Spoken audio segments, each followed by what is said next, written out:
చదవండి.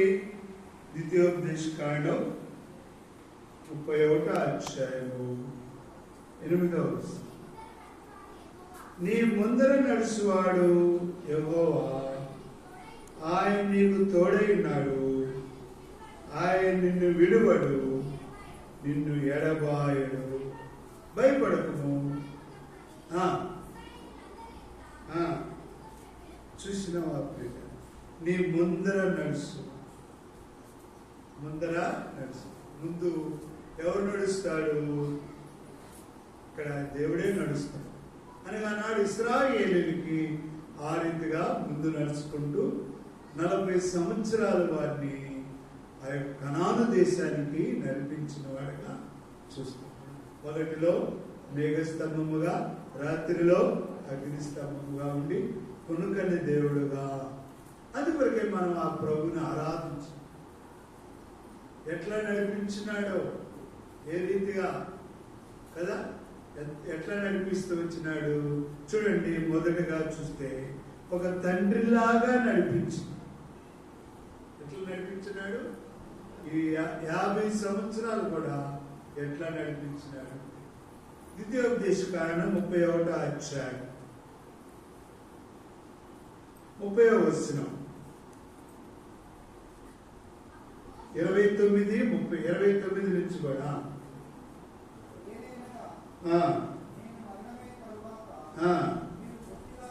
1వ అధ్యాయము 29. అప్పుడు నేను మిమ్మల్ని చూసి దిగులు పడకుడి. ద్వితీయోపదేశకాండం 1వ అధ్యాయము 1వ అధ్యాయము 29-30 వస్తుంది. నేను మిమ్మల్ని చూసి దిగులు పడకుడి, వారికి భయపడకుడి. నీ ముందర నడుస్తున్న మీ దేవుడైన యెహోవా మీ కన్నుల ఎదుట ఐగుప్తులోను అరణ్యములోను మీ కొరకు చేసినట్లు మీ పక్షముగా యుద్ధము చేయండి. మీరు ఈ చోటికి చేరు వరకు మీరు వచ్చిన మార్గం అంతట్లో మనుషుడు తన కుమారుని ఎత్తుకొనినట్లు మీ దేవుడైన యెహోవా మిమ్మల్ని ఎత్తుకొని వచ్చిన సంగతి ఎట్లా అంట? మనుషుడు కుమారుని ఎత్తుకొని వచ్చినట్టు. కుమారుని ఎత్తుకొని వస్తూ ఏం చేశాడంట? 30వ వచనం, 31లో ఐగుప్తులోను అరణ్యములోను ఏం చేస్తున్నాడంట? యుద్ధాలు చేస్తున్నాడు. అర్థమైందా? ఏం చేస్తున్నాడు? యుద్ధాలు చేస్తున్నాడు. అంటే యుద్ధాలు చేసి ఏం చేస్తున్నాడు? ఇక్కడికి నడిపించినాడు. 31వ అధ్యాయము 32వ వచనం. అయితే మీకు త్రోవ చూపించి మీ గుడారములు వేయవలసిన స్థలమును మీకు సిద్ధపరిచినట్లు రాత్రి అగ్నిలోను పగలు మేఘములోను మీకు ముందర నడిచిన మీ దేవుడైనా కనుకనే ఆయనకు ముందు నడిచినారు. ఎన్ని లక్షల మంది బయలుదేరినారు? 6 లక్షల మంది కాల్బలం. మరి భార్యలు 6 లక్షల మంది యుద్ధ వీరులు అంటే 6 లక్షల మంది ఎవరున్నారు? భార్యలు. అంతేనా? మరి పిల్లలు మనిషికి 2 కాళ్ళు తీసుకో కుటుంబానికి. వాళ్ళు ఎంతమంది? 12 లక్షలు. 12 ఎంత? 24 లక్షలు. ఇప్పుడు అత్తామామలు అంతే కదా, వాళ్ళు కూడా ఉంటారు కదా. అటు ఇద్దరు వేసుకోండి. ఏంటని 24 45 లక్షలు. ఇంతమందిని నడిపిస్తూ వచ్చినాడు. తండ్రిలాగా ఉంది. వాళ్ళకి ఆహారం ఏంటి? మనకి 2 పుడితేనే కదా, ఎంత కదా, ఎంత ఆరాటపడుతుంటో. ఆదివారం మానేస్తా, అవి మానేస్తా, ఏ చేస్తుంటుంటాం. వీళ్ళారా ఒక్కడ పుడితేనో వాడికి ఒక్కడే కొడుకు అంట. రాష్ట్రం మొత్తం నమ్మేస్తున్నాడు కదా.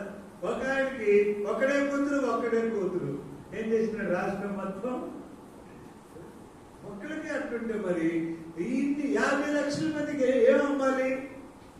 ఒక తండ్రిలాగా ముందుండి నడిపించినాడు 50 మంది కూడా. ఇన్ని సంవత్సరాలు ఒక తండ్రిలాగా ముందు నడిపిస్తూ, అర్థమైందా? ఒక తండ్రిలాగా నడిపిస్తూ, అంత మంచి తండ్రి. ఎన్నిసార్లు ఇసుకున్నారు, ఎన్నిసార్లు దొరికినారు, అయినా కానీ దేవుని వాక్యం రాయబడింది. చూడండి, నెహెమ్యా గ్రంథం 9వ అధ్యాయం. వారు ఆయన్ను ఎన్నో రీతిలుగా శోధించినప్పటికీ 19వ వచనం, ఆయన వారిని విడిచిపెట్టి వెళ్ళిపోవాలి. వారు ఎడారిలో ఉండగా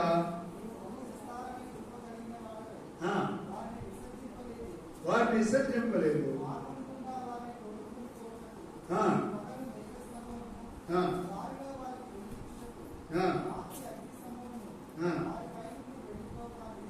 వెళ్ళిపోక నిలిసెను. 20వ వచనం, వారికి బోధించుటకు ఉపకారాత్మను దయచేసితివి, నీవిచ్చిన మన్నాను ఈక మానలేదు కదా. ఏం చేయలేదంటే ఆయన మానలేదు, ఇంకా వెళ్ళిపోలా. మనమైతే ఎన్నిసార్లు వెళ్ళిపోతాం కదా. ఇది సరిగ్గా చూస్తారని ఇంకొకరికి వెళ్ళిపోతాం తండ్రి కదా. పిల్లలు వీళ్ళ ప్రేమ గల తండ్రి, ఒక తండ్రిలాగా ఎంత సహించుకుంటా, ఓర్చుకుంటా, తగ్గించుకుంటా, వాళ్ళు నడిపించుకుంటా కనానుద్దేశం చేయవరకు వారికి చూపించిన మార్గం అంతా ఏం చేసినాడు? వారిని నడిపించు. ఒక తండ్రిలా యుద్ధాలు చేసుకుంటాడు, అర్థమైందా? ఒక తండ్రిలాగా నడిపించు. ఈక మానలేదంట, తర్వాత వెళ్ళిపోవాలి. రెండవదిగా చూస్తే, ఇంతవరకు ఈ 50 సంవత్సరాలు ముందు నడిచినటువంటి ఆయన తండ్రిలాగా ఉన్నాడు. యోహాను సువార్త 14 నేను గొర్రెలకు, చదవండి 14,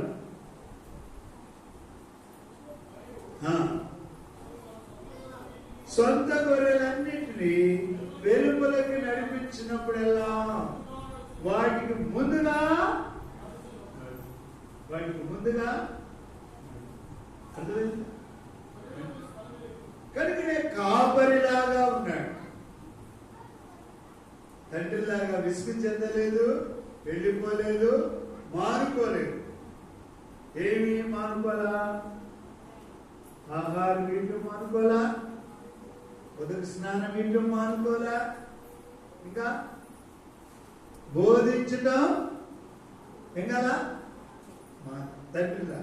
రెండోది కాపరిలాగా ముందుండి గొర్రెలను ఎక్కడ నడిపిస్తున్నాడు? కాపరి పచ్చిగల చోటు, శాంతికరమైన, ఎందుకు?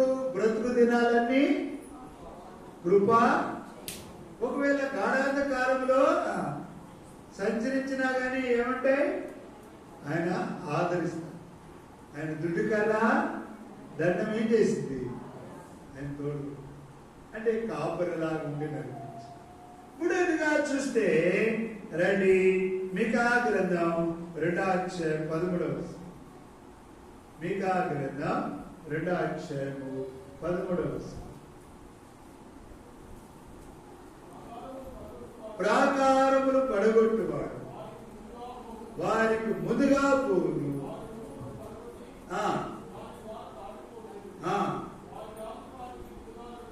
రాజుగా, నాయకుడుగా. ఎందుకు? ఈ 50 సంవత్సరాల్లో చెప్పండి, శత్రువు ఎన్ని ప్రాకారాలు కట్టినాడు దాటకుండా, అడ్డం పెట్టి కదా. అన్ని చెప్పాలి సాక్ష్యం. 50 సంవత్సరాల్లో ఇక్కడ స్టార్ట్ అయిన కానించి ఎన్ని ఆటంకాలు. ఆరంభంలో ఇట్లుందా? ఇంతమంది ఉన్నారా? ఇప్పుడు చూస్తే, ఎందుకంటే ఇవన్నీ కూడా అభివృద్ధి చేస్తూ వచ్చినారు ఆయనే. కాబట్టి తండ్రిలాగున్నాడు, కాపరిలాగున్నాడు. ఇప్పుడది రాజుగా ఉండి మనల్ని కాపాడుతూ శత్రు కార్యాలన్నీ లయపరుస్తూ వచ్చిన వాడిగా చూస్తుంటున్నాం. 4వది రండి, యెషయా